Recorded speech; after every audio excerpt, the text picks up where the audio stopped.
Hello दोस्तों, मैं विवेक मिश्रा। आज हम सबको एक नया चैप्टर कवर कराने चल रहे हैं। उद्योग उद्योग जो है बेहद ही इम्पोर्टेंट है। आज से हम देखते हैं उद्योग क्या है, उद्योग क्यों ज़रूरी है, उद्योग किस क्षेत्र में आता है, उद्योग के कौन कौन से क्षेत्र हैं, इसको आज हम अच्छे से कवर करेंगे। इसी श्रृंखला में जैसे आपने हमारे पिछली वीडियो को कृषि देखा था, उससे पहले वाली वीडियो में खनिज संसाधन देखा था। आज उसी श्रृंखला में हम उद्योग स्टार्ट करेंगे। ठीक है, आज इसको हम उद्योग को टोटल कंप्लीट करेंगे। तो आज स्टार्ट करते हैं। उद्योग क्या है? उद्योग क्या है? जैसे हम ये क्या है, द्वितीय क्रियाकलाप है। जैसे हम कृषि बताए थे वो प्राथमिक क्रियाकलाप था, लेकिन उद्योग हमारा क्या है, द्वितीय क्रियाकलाप है। ठीक है, उद्योग का संबंध आर्थिक गतिविधियां से है। उद्योग का संबंध किससे है? आर्थिक गतिविधियां। ठीक है, जो कि वस्तुओं के उत्पादन, खनिजों के निष्कर्षण तथा सेवाओं की व्यवस्था से संबंधित है। ठीक है, उद्योग क्या है?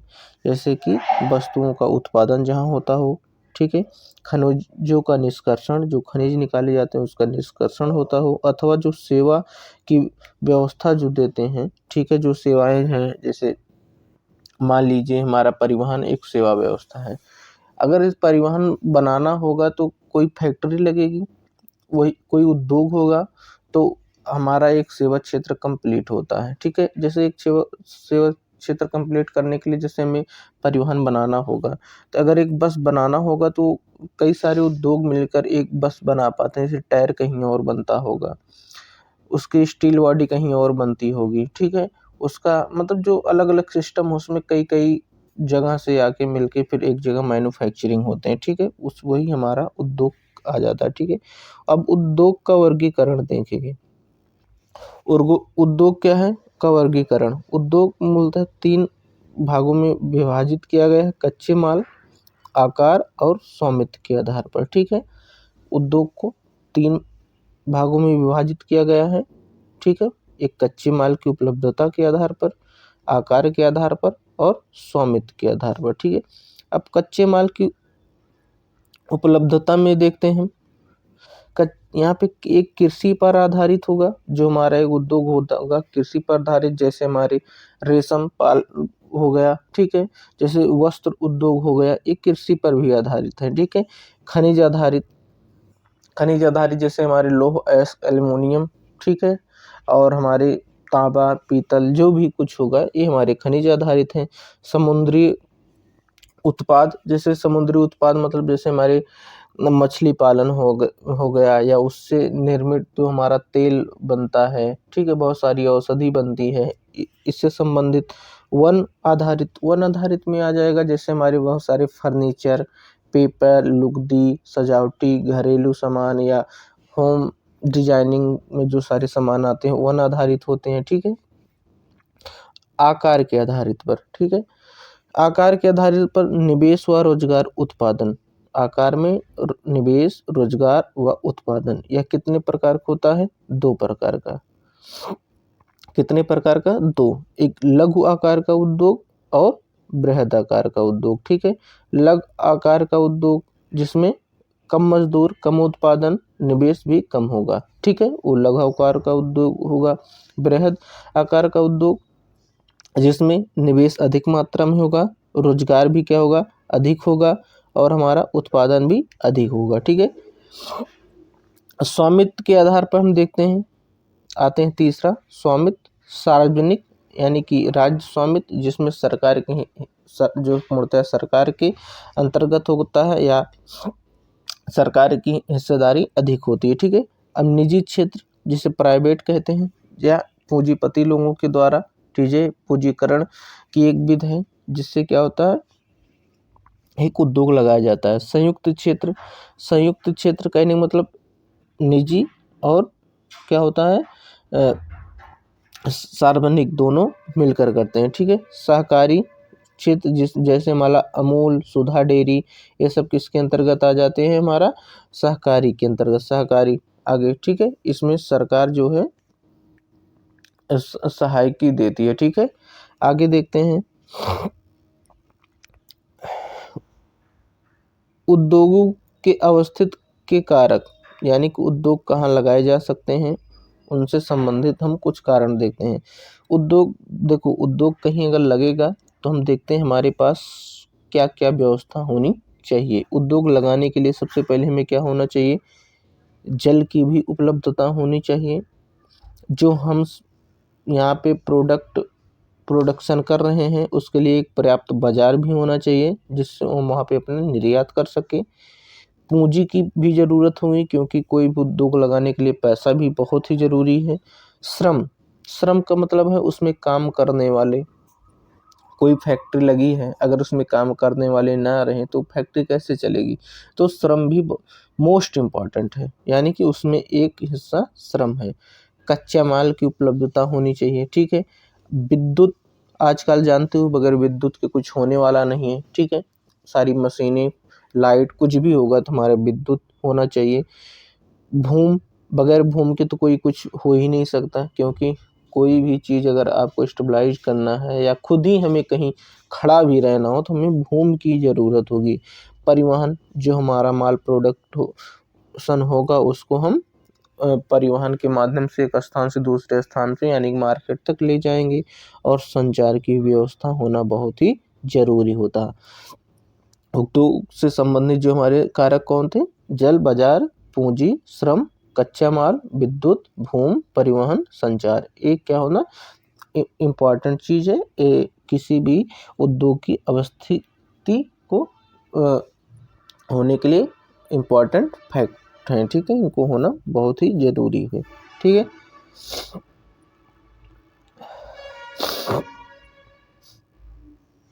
अब आगे देखते हैं औद्योगिक तंत्र। औद्योगिक तंत्र कितने भागों में विभाजित किया है, 3।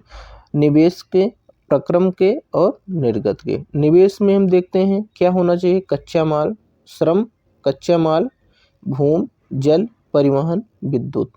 प्रक्रम होना चाहिए, प्रसंस्कृत माल होना चाहिए, ठीक है। जैसे जो उसका अच्छा स्वरूप या बनाया जाए, ठीक है, वो होना चाहिए। और क्या, निर्गत मतलब अंतिम उत्पाद क्या हो जाता है, जब हमारा जो अंतिम उत्पाद बन रहा है उसको हम देखते हैं, ठीक है। अब यहाँ पे देखते हैं औद्योगिक प्रदेश। औद्योगिक प्रदेश में हम देखते हैं, यहाँ पे हम देख लेते हैं औद्योगिक प्रदेश में हमारा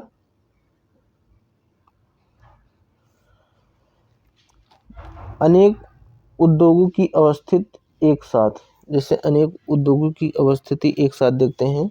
समूहन प्रभाव का लाभ होता है, लागतों में कमी आती है, आधारभूत ढांचा आदि। परिवहन जाल होना चाहिए, बाजार होना चाहिए, सस्ता श्रम आदि होना चाहिए। औद्योगिक प्रदेश में क्या होते हैं, वहाँ पे जो अनेक उद्योग एक साथ उपस्थित होते हैं। समूहन प्रभाव क्या होता है, लाभ होता है, लागतों में कमी आती है, आधारभूत ढांचा आदि होता है, परिवहन जाल अच्छा होता है, बाजार भी उपलब्ध होता है, सस्ता श्रम भी मिल जाता है, ठीक है। यहाँ पे देखते हैं विश्व के प्रमुख औद्योगिक प्रदेश, जो हम देखते हैं पूरे विश्व में देखते हैं प्रमुख औद्योगिक प्रदेश क्या है, इस देश में क्या प्रोडक्शन, उस शहर में खासकर क्या प्रोडक्ट हो रहा है, ऑटोमोबाइल कहाँ बन रहा है, जैसे हमारे जहाज का मैन्युफैक्चरिंग कहाँ हो रहा है, कपड़ा कहाँ बनाया जा रहा है, ठीक है, रेलवे कहाँ बन रहा है, ठीक है। इस सब चीज़ के बारे में हम देखते हैं। पूर्वोत्तर अमेरिका, पश्चिमी व मध्य यूरोप, पूर्वी यूरोप और पूर्वी एशिया प्रमुख औद्योगिक प्रदेश हैं जो शीतोष्ण कटिबंधीय समुद्री पत्तनों के क्या है, समीप स्थित हैं। ये क्या है, ये हमारे बंदरगाहों के बंदरगाह है के पास स्थित हैं, क्योंकि समुद्र के किनारे हैं, जिससे इनका जो परिवहन होता है, वहाँ देखो समुद्र के किनारे रहेंगे तो जल भी उपलब्ध हो जाएगा और इनका परिवहन भी बहुत अच्छा सुविधाजनक होता है, क्योंकि आजकल जानते हो एक देश से दूसरे देश जलमार्ग से ही परिवहन सामानों का अधिकतर किया जाता है, ठीक है। प्राकृतिक संसाधनों के निकट परंतु बढ़ती विज्ञान प्रौद्योगिकी परिवहन क्रांति वैश्वीकरण के कारण वर्तमान में औद्योगिक प्रदेश का बंदरगाहों की ओर स्थानांतरण हो रहा है। ठीक है, आगे देखते हैं। भारत के प्रमुख औद्योगिक प्रदेश जैसे मुंबई, पुणे, महासमुंद, बंगलौर, तमिलनाडु प्रदेश, हुगली प्रदेश, छोटा नागपुर औद्योगिक प्रदेश है, जानते हो। यहाँ पे हो जाएगा विशाखापट्टनम, गुंटूर औद्योगिक प्रदेश, गुरुग्राम दिल्ली, मेरठ ये क्या एक संयुक्त प्रदेश है। ठीक है, आगे देखते हैं। सनराइज उद्योग, उभरते हुए उद्योग। सनराइज उद्योग के अंतर्गत क्या आ जाता है, जिसे हम कहते हैं उभरते हुए उद्योग। जैसे हमारा होगा सूचना प्रौद्योगिकी, स्वास्थ्य लाभ, पर्यटन व ज्ञान से संबंधित उद्योग को हम क्या कहते हैं, किसके अंतर्गत आ जाता है, सनराइज उद्योग के अंतर्गत। ठीक है, अब देखो एक यहाँ पे फैक्ट दिया गया है, मिथाइल आइसोसाइनाइड जो गैस थी औद्योगिक विपदा थी, वो भोपाल गैस त्रासदी गैस से जानते हो। वो कौन था, 3 दिसंबर 1984 को, जिसमें कई हजार लोग की मृत्यु हो गई थी। ठीक है, ये हमारे महाद्वीप मानचित्र में दिए गए हैं, इनको हम अच्छे से एक दिन क्या करेंगे, इनका हम मैपिंग करवाएंगे, तो वहाँ पे हम सब क्लियर करवा देंगे। ठीक है, आगे देखते हैं। उद्योगों का, प्रमुख उद्योगों का वितरण। ठीक है, प्रमुख उद्योगों का वितरण में हम देख लेंगे। लौह इस्पात कहाँ पे पाया जाता है, जर्मनी, यूएसए और चीन, जापान, रूस में। लौह इस्पात जो उद्योग है जर्मनी में है, यूएसए में है, चीन, जापान, रूस, भारत में लौह उद्योग इस्पात है। ठीक है, यह एक आधारभूत व पोषक उद्योग है, क्योंकि इसके उत्पाद अन्य उद्योगों के लिए कच्चे माल के रूप में प्रयुक्त होते हैं। देखो जो हमारा लोहा है, लोहा जो है इस्पात उद्योग जो है कि जैसे कोई भी अन्न हमारा जिसका प्रोडक्शन करें कोई उत्पाद, उसके लिए एक कच्चे माल के रूप में भी प्रयुक्त हो जाता है। ठीक है, आधारभूत ढांचा है। अवस्थिति के कारक, श्रम, पूंजी, परिवहन, जल, कच्चा माल, लौह, अयस्क, कोयला, चूना पत्थर तथा मांग व बाजार। देखो अवस्थिति के कारण क्या है, यहाँ पे श्रम पूंजी भी है, यानी कि श्रम यानी कि सस्ता श्रम भी है, यानी काम करने वाले लोग भी हैं, पूंजी भी है यानी पैसा इन्वेस्ट करने वाले भी हैं, परिवहन तंत्र, परिवहन जैसे कहने का मतलब है ट्रक, रेलवे, इन सब का अच्छा विकास हुआ है, और इनके क्या है, इनके ट्रक पे जो बनता है वो सड़कें बनी हैं, रेलवे लाइनें हैं, बिजली भी है। ठीक है, जल की उपलब्धता है, कच्चे माल भी मिल रहे हैं। ठीक है, जिससे लोहे के अयस्क हो गए, हमारा कोयला मिल रहा है, कोयला किसके लिए, हमारा ऊर्जा के लिए यूज हो जाता है, चूना पत्थर मिल रहा है। ठीक है, मांग आधारित है, क्योंकि यहाँ पे मांग इसका डिमांडिंग है, क्योंकि यहाँ पे अधिक जनसंख्या भी है और निर्माण कार्य भी हो रहा है, आधारभूत उद्योग। ठीक, आगे देखते हैं। जैसे आप जानते हो थोड़ी तबीयत खराब है, लेकिन क्या है कि अपने श्रृंखला को कंप्लीट करना है तो हमें पढ़ना पड़ेगा। भारत के प्रमुख लौह इस्पात उत्पादक केंद्र, जो भारत में लौह इस्पात उत्पादक केंद्र हैं उनको हम देख लेते हैं। भिलाई में होता है, दुर्गापुर, जमशेदपुर, राउरकेला, भद्रावती, विशाखापट्टनम, सेलम, तमिलनाडु। ठीक है, ये भारत के प्रमुख क्या हैं, लौह उत्पादन या इस्पात उत्पादन केंद्र हैं। देखो हमारे यूपीएससी में एक आया था case study, Jamshedpur Tata iron and steel company limited, जिसको स्वामित्व निजी क्षेत्र स्वतंत्रता पूर्व भारत के बाद भारत सरकार के स्वामित्व शुरुआत 1907 में हुआ था। ठीक है, यहाँ स्वर्ण रेखा नदी है, हमारा टाटा नगर रेलवे स्टेशन है, टाटा इस्पात कार्यालय यहाँ है, यहाँ पे जमशेद हवाई पत्तन है। ठीक है, यहाँ पे हमारा कौन सा नदी है, रुक्कोई नदी है, और ये स्वर्ण रेखा नदी है। ठीक है, आगे देखते हैं हम। यहाँ पे अवस्थिति क्या है, लौह अयस्क वहाँ पे मिलता है, कोयला झरिया से आया जाता है, मैग्नीज निक्षेप भी वहाँ पे मिलता है। ठीक है, उड़ीसा व छत्तीसगढ़ लौह अयस्क, चूना पत्थर, डोलोमाइट, मैग्नीज, ठीक है, वहाँ पे मिलता है। बंगाल नागपुर रेलवे वहाँ से गुजरता है। बड़ा बाजार कोलकाता है वहाँ का। ठीक है, यहाँ पे देखते हैं निवेश, सरकारी प्रोत्साहन, श्रम, आसपास के क्षेत्र से वहाँ पे लोग काम करने लिए आ जाते हैं। अन्न उद्योग, रसायन, इंजनों के पुर्जे, कृषि उपकरण बनाने में मशीनें, टिन की चादरें वहाँ पे बनती हैं। रसायन बनता है, इंजनों के पुर्जे बनते हैं, कृषि उपकरण बनता है। ठीक है, और टिन के चादरें भी बनती हैं। ठीक है, यहाँ पे पीटर्सबर्ग कहाँ है? यूएसए में। ठीक है, महत्वपूर्ण इस्पात नगर है। ठीक है, कोयला अवस्थिति वहाँ पे केंद्र है। लोह अयस्क का भी मिलता है जो होता है मिनेसोटा। नौ परिवहन तंत्र भी है, ग्रेट लेक्स जलमार्ग भी। ठीक है, जहाँ पे जो ग्रेट लेक्स जलमार्ग है वहाँ पे नौ परिवहन बहुत अच्छे तरीके से विकसित किया गया है। औद्योगिक हमारा है ओहियो, मोनोंगाला व एलंगनी नदियां हैं। वहाँ की जो नदियां कौन है? ओहियो, मोनोंगला और एलंगनी नदियां। जैसे पूछ लेगा पीटर्सबर्ग किस नदी के किनारे स्थित है। ठीक है, तो हम क्या बता देंगे? ओहियो, मोलोंगना, एलंगनी हमारी नदियां जो हैं। ठीक है, यहाँ पे हम बता देंगे। ठीक है, तो इसे हम ऐसे देख लेंगे। ठीक है, आगे हम देखते हैं सूती वस्त्र उद्योग में हम देख लेते हैं। सूती वस्त्र उद्योग जो है कपड़ा क्षेत्र में हमारा 18वीं सदी में औद्योगिक क्रांति से पूर्व सूती वस्त्र उद्योग हस्तकटाई पर निर्भर करता था। पहले क्या होता था?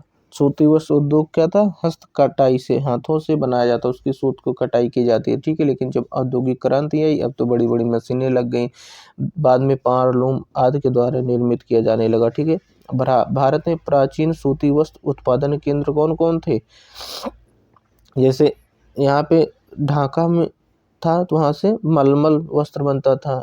हमारा मछलीपट्टनम में छींटा बनता था। कालीकट में केलिको बनता था। बुरहानपुर, सूरत, बड़ोदरा में सुनहरी जरी बनती थी। ठीक है, ये हमारे क्या हो गए? ये शहर हो गए, ये वहाँ पे वस्त्र बनता था। ठीक है, हम इसे देख लेंगे। भारत में यहाँ पे मोस्ट इम्पॉर्टेंट चीज है, डायरेक्ट फैक्ट में पूछ लेता है। भारत में प्रथम वस्त्र उद्योग 1818 में क्या हुआ गया? फैक्ट्री स्थापित की गई थी। कहाँ पे?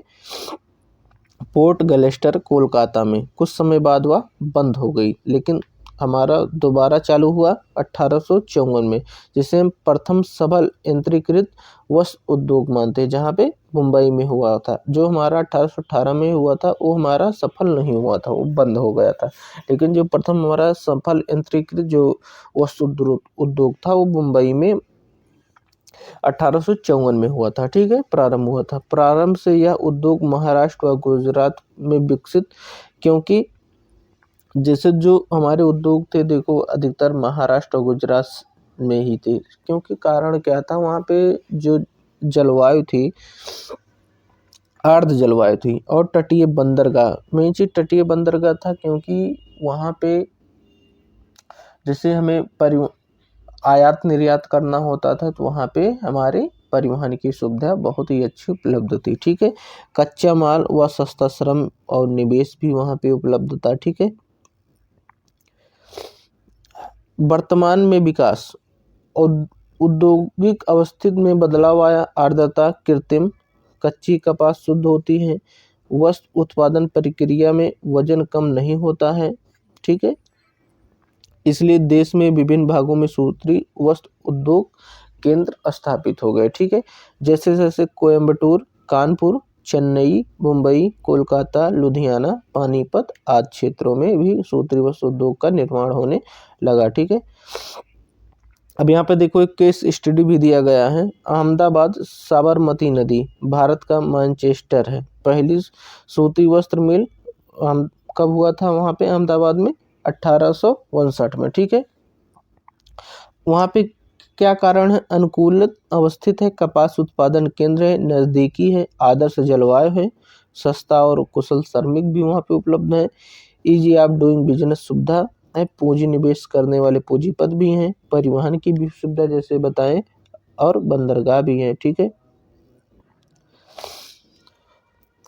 अब यहाँ पे बोल रहा नोट, हाल ही में यहाँ उत्पन्न समस्या क्या हुई, वहाँ पे कुछ समस्याएं भी उत्पन्न हुई। पुराने वस्त्र उद्योग बंद हो गए, नवाचार अभाव हो गया, देश के अन्य भागों में वस्त्र केंद्र क्या हो गया, निर्मित हो। देखो वहाँ पे जब हमारा विकेंद्रीकरण हुआ, यानी कि देश के हर अलग क्षेत्र में उद्योग स्थापित होने के लिए, क्योंकि तो वो हमारे जो पुराने उद्योग थे वो बंद होने लगे, अब नए नए खुलने लगे। ठीक है, अब यहाँ पे देखते हैं ओसाका, एक कहाँ पे है, जापान का मैनचेस्टर, यानी कि कपड़ा उत्पादन में, सूती वस्त्र उत्पादन में उसे क्या कहते हैं, जापान का मैनचेस्टर कहते हैं। आर्द्र जलवायु, यहाँ पे कौन सी नदी है, योडो नदी, बहुत इंपॉर्टेंट है, अच्छे से याद कर लेंगे। यहाँ पे आर्द्र जलवायु योडो नदी में बंदरगाह की अवस्थिति है।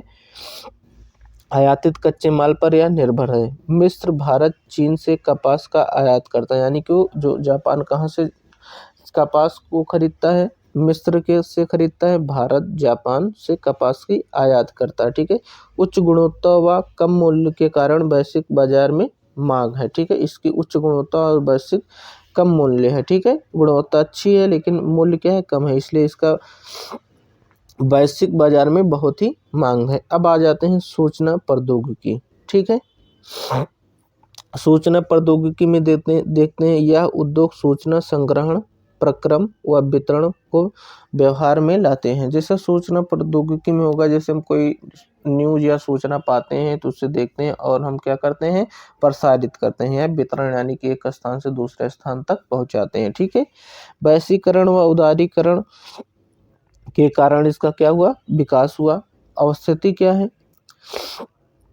ईज ऑफ डूइंग बिजनेस के मानक पर संसाधन की उपलब्धता, लागत, बुनियादी ढांचा। ठीक है, अब देखते हैं आईटी सॉफ्टवेयर के प्रमुख केंद्र। जैसे देखते हैं आईटी सॉफ्टवेयर यानी जो हमारा इंफॉर्मेशन टेक्नोलॉजी से संबंधित जो हमारे उसके मशीनरी हैं, यंत्र हैं, ये सब चीज़ कहाँ पे बनते हैं। ठीक है, ये सब चीज़ देखते हैं।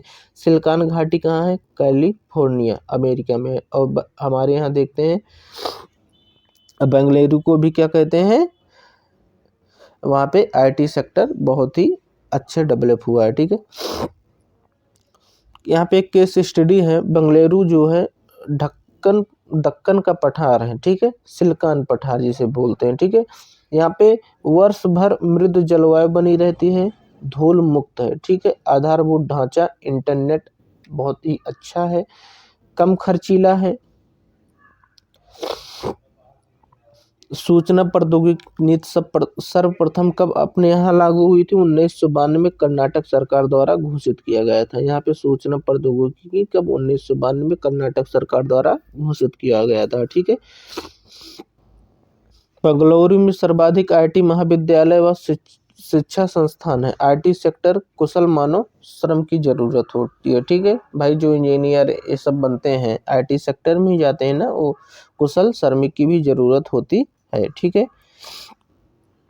अब यहाँ पे देखते हैं। आज दोस्तों इतना ही, कल हम अपने नेक्स्ट वीडियो में समकालीन भारत को कवर कर